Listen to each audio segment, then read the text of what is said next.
রণকৌশল সাজাতে যখন ব্যস্ত ঘাসফুল শিবির, ঠিক তখনই পূর্ব মেদিনীপুরে বড়সড় ধাক্কা খেল শাসক দল। প্রার্থী তালিকায় মহিলাদের যোগ্য সম্মান ও প্রতিনিধিত্ব দেওয়া হয়নি। এই বিস্ফোরক অভিযোগ তুলে দলের সমস্ত সাংগঠনিক ও প্রশাসনিক পদ থেকে ইস্তফা দিলেন তমলুক সাংগঠনিক জেলার মহিলা তৃণমূল সভানেত্রী শিবানী দে কুণ্ডু। বুধবার নন্দকুমার পঞ্চায়েত সমিতিতে একটি জরুরি সাংবাদিক বৈঠক ডেকে নিজের এই সিদ্ধান্তের কথা ঘোষণা করেন। বিজেপিতে যোগ দেওয়া প্রসঙ্গে তিনি বলেন, সেরকম কোনো ব্যাপার নেই। সেখানে বলেছেন মাতঙ্গিনী হাজরা জেলাতে মহিলারা বঞ্চিত হয়েছে প্রার্থী, সেই ক্ষেত্রে আপনি আপনার মহিলা কংগ্রেস সভানেত্রী থেকে পদত্যাগ করছেন এবং আজকে আপনার সভাপতি পদ থেকে পদত্যাগ করছেন, কেন এরকম মনে হয়? দেখুন, আমি আমার বক্তব্যটা সোশ্যাল মিডিয়াতে মোটামুটি ক্লিয়ার করে দিয়েছি। এর বাইরে যে খুব বেশি কিছু বলার আছে এমনটা না। তবুও আপনারা বিভিন্ন কর্নার থেকে আপনারা সাংবাদিক হিসেবে ফোন করেছিলেন। আমি বলেছিলাম আজকে আমি কারোর সাথে মিট করবো না, আগামীকাল ব্লকে থাকবো, একসাথেই কথা বলবো।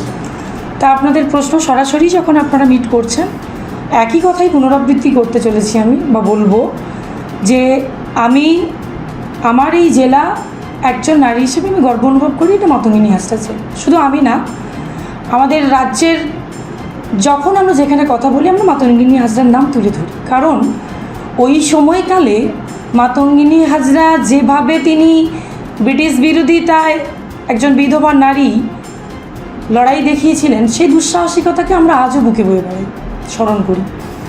তো সেই জায়গায় আজকে পশ্চিমবাংলার মুখ্যমন্ত্রী মমতা বন্দ্যোপাধ্যায়কেও আমি স্যালুট জানাই, শ্রদ্ধা জানাই, প্রণাম জানাই যে তিনি নারী ক্ষমতায়ন, নারী স্বাধীনতা, নারী অধিকার কী জিনিস, যেটা আমরা বিগত সরকারের কাছে পাইনি, নারীদের উপর অত্যাচার দেখেছি অকপটে, সেই জায়গায় তিনি কিন্তু সেটা সুপ্রতিষ্ঠিত করেছেন বাংলার বুকে। একথা অস্বীকারের কোথাও জায়গা নেই এবং তার জন্য গর্ব করি যে আমরা বাংলার নারী, সেই বাংলার মুখ্যমন্ত্রী তিনিও একজন নারী, তাই নারীদের অধিকারকে তিনি সুপ্রতিষ্ঠিত করেছেন। তো সেই কথাকে মাথায় রেখে আমার কোথাও মনে হয়েছে যে আমরা যদি বিগত দিনের নির্বাচনটা তাকিয়ে দেখি, 2016 নির্বাচনে আমাদের পূর্ব মেদিনীপুরে 3টে মহিলা সিট, 2021 নির্বাচনে 2টো প্রার্থী মহিলা সিটে লড়েছে। সেক্ষেত্রে 2026 আমরা যতটুকু জানি যে মহিলা সংগঠন আরও মজবুত হয়েছে দিকে দিকে। সেই জায়গায় পূর্ব মেদিনীপুর জেলা তথা বীরাঙ্গনার জেলা মাতঙ্গিনী হাজরার জেলায় অ্যাজ এ 5 বছর 21 to 26 আমি 2013 থেকে করেছি ব্লক মহিলা নেতৃত্ব, 21 থেকে 26 in the moment of the আমি করেছি জেলা নেতৃত্ব।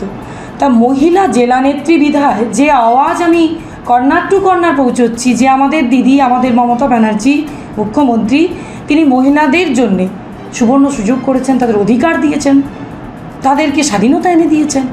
তো সেই ক্ষমতায়নকে যদি আমরা উচ্চ কণ্ঠে বলতে থাকি, সেই জেলার ক্ষেত্রে 2026 সিট বিভাজনে আমি একটি মাত্র মহিলাকে, একজনকে আমরা প্রার্থী হিসেবে পেয়েছি এবং সেখানেও আমি উল্লেখ করে গেছি যে তার ইতিবৃত্তান্ত আমরা মোটামুটি রাজনৈতিক মহলে জানি। আমি দিদিকে সম্মান জানাই, আমাদের শ্রদ্ধেয়া তাপসী মণ্ডল মহাদয়কে, তিনি দলে এসছেন, আমরা খুশি। হলদিয়াটা আমরা তার চোখ দিয়ে দেখতে চাই আগামী দিনে। কিন্তু যারা তৃণমূল মহিলা কংগ্রেসটা করছে, সেই জায়গা থেকে কেউ একজন অন্তত স্থান পেল না পূর্ব মেদিনীপুর জেলার প্রার্থী তালিকাতে। এই জায়গায় আমার কোথাও অবজেকশান ছিল। সে কারণে বীরাঙ্গনার জেলাতে আমি আবারও সেটাই বলবো যে এই জেলা আবারও প্রমাণ করে যে নারীরা পদলোভী না, তার বিবেক দংশনে সে তার নিজের পথটাও ছাড়তে পারে। তাই আমি আমার জেলা নেত্রীর পদটা কালকে রিজাইন অলরেডি দিয়ে দিয়েছি এবং আজকে প্রশাসনিক, যেহেতু গতকাল অফিস ছুটি ছিল, আজকে আমার সরকারিভাবে সভাপতির চেয়ারটা থেকেও আমি মুক্তি নেব। কারণ কেউ আমাকে এই কথা বলুক, আমি এটাও চাই যে আমি দলের সৈনিক হিসেবে কাজ করব না, কিন্তু দলের দেওয়া সম্মানের পদ আগলে বসে থাকবো, এটা আমার শিক্ষা রুচিতে কোথাও বাধে। এই কারণেই পঞ্চায়েত সমিতির পত্র আমি পদত্যাগ করে দিচ্ছি। আপনি আইপ্যাককে দোষারোপ করেছেন আপনার ফেসবুক পেজে। আইপ্যাকের থেকে কি প্রতিশ্রুতি ছিল না আইপ্যাক থেকে কিছু বলা হয়েছিল প্রার্থী করা হবে মহিলাদের, এরকম সেই প্রতিশ্রুতি ভঙ্গের কথা বলবেন? না, আইপ্যাকের প্রতিশ্রুতির কিছু নেই। আমরা গর্ব করি যে আমাদের মাননীয় মুখ্যমন্ত্রী সবসময় মহিলাদের প্রাধান্য দিয়েছেন। আমরা লোকসভাতেও এখন যে আসনে লড়ছি, যতজন আমাদের সাংসদ রয়েছে তার বেশিরভাগটা মহিলা রয়েছে। ফলে আমরা আশাবাদী ছিলাম যে আমাদের জেলাতেও তার অন্যথা হবে না। বিগত দিনের রেকর্ডও তা বলছে না, কিন্তু এবারে সেটা আমাদের কাছে দুর্ভাগ্যজনক, তাই আমি মর্মাহত ছিলাম বলছি যে মহিলারা যদি প্রতিনিধিত্ব করার জায়গাতে না যায়, তাহলে যে মহিলা সংগঠন নিয়ে আমরা কোনায় কোনায় পৌঁছচ্ছি, বুথে বুথে নামছি, সেই মহিলারা কাকে মুখ করছে? নিশ্চিত মমতা ব্যানার্জি আমাদের মুখ, কিন্তু তবু একটা লোকাল মুখের একটা ব্যাপার থেকেই যায় যে জেলায় আমার দুজন বিধায়িকা রয়েছে, তাই না?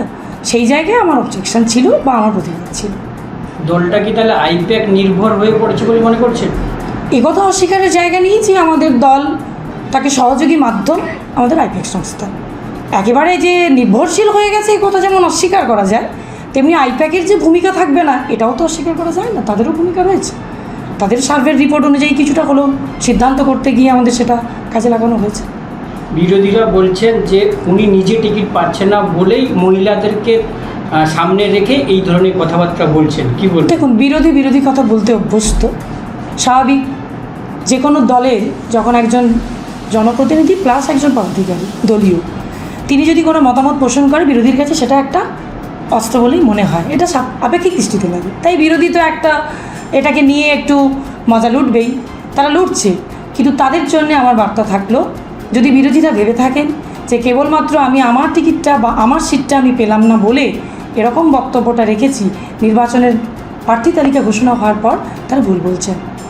যেমন এদিক থেকে ঠিক যে নির্বাচনের প্রার্থী ঘোষণা হয়েছে আমার নাম আসেনি বলে আপনারা মনে করছেন বা বিরোধী মনে করছে, তেমনি এটাও ঠিক প্রার্থী তালিকা ঘোষণা না হলে আমি কী করে জানতাম যে পূর্ব মেদিনীপুর জেলায় কজন মহিলা স্থান পাচ্ছে?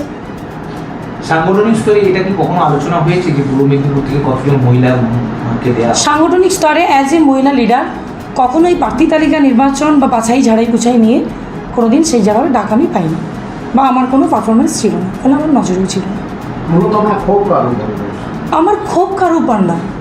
অ্যাজ এ মহিলা লিডার শুধু ভোট করার জন্য মহিলাদেরকে নিয়ে মাঠে নামাই না, আমি একজন মহিলা প্রতিনিধি, মহিলা জনপ্রতিনিধিত্ব করছি, একজন মহিলা লিডারশিপ করছি, মহিলাদের আওয়াজটাকে তুলেছি সারা জীবন, আমার চেষ্টা করেছি যথাসাধ্য মতো। ফলে এখানে ক্ষোভ কারোর জন্য না, মহিলারা সম্মানিত হোক।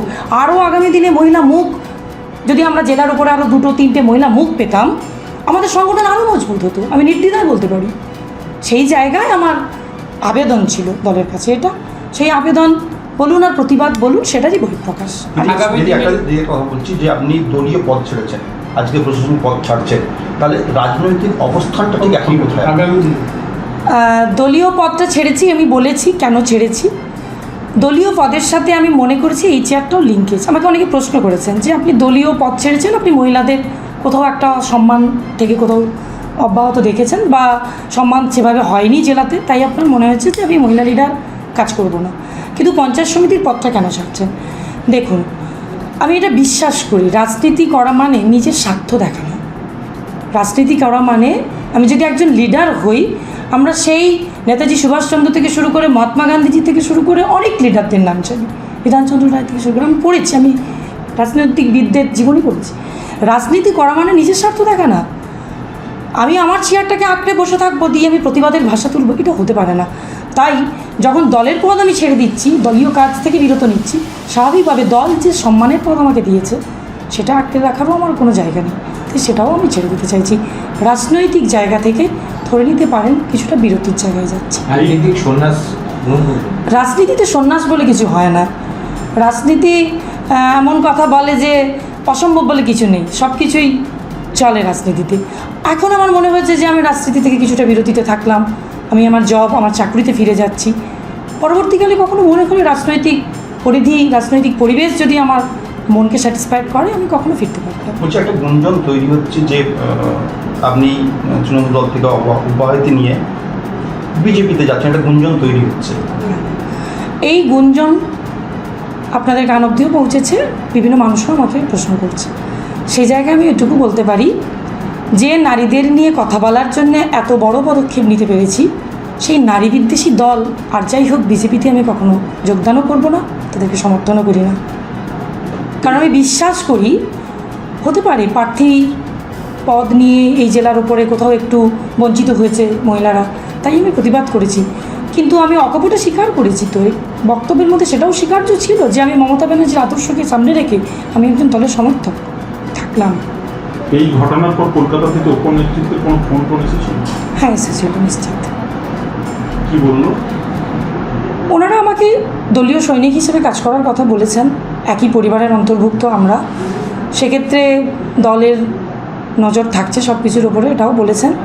কিন্তু আমি আমার জায়গা থেকে আমি একই উত্তরই জানিয়েছি। আপনি কি আজকে দলও ছাড়বেন? না, দলের আমি সমর্থক থেকেছি, আমি আজও বলছি। আর দলের কর্মী হিসেবে কাজ করবেন? কর্মী সমর্থক দুটোর মধ্যে পার্থক্য আছে। সমর্থক সমর্থক।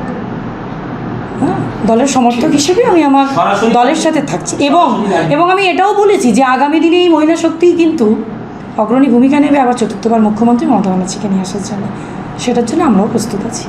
না, বলছি সরাসরি আর রাজনীতি করবেন না এখন? আপাতত সরাসরি রাজনীতির মধ্যে আর যুক্ত থাকলাম না। আমাদের ভিডিও ভালো লাগলে লাইক ও শেয়ার করুন, কমেন্ট সেকশনে আপনাদের মতামত জানান। আরও ভিডিও পেতে আমাদের চ্যানেলটিকে সাবস্ক্রাইব করুন এবং প্রতি মুহূর্তে খবরের আপডেট পেতে প্রেস করুন বেল আইকন।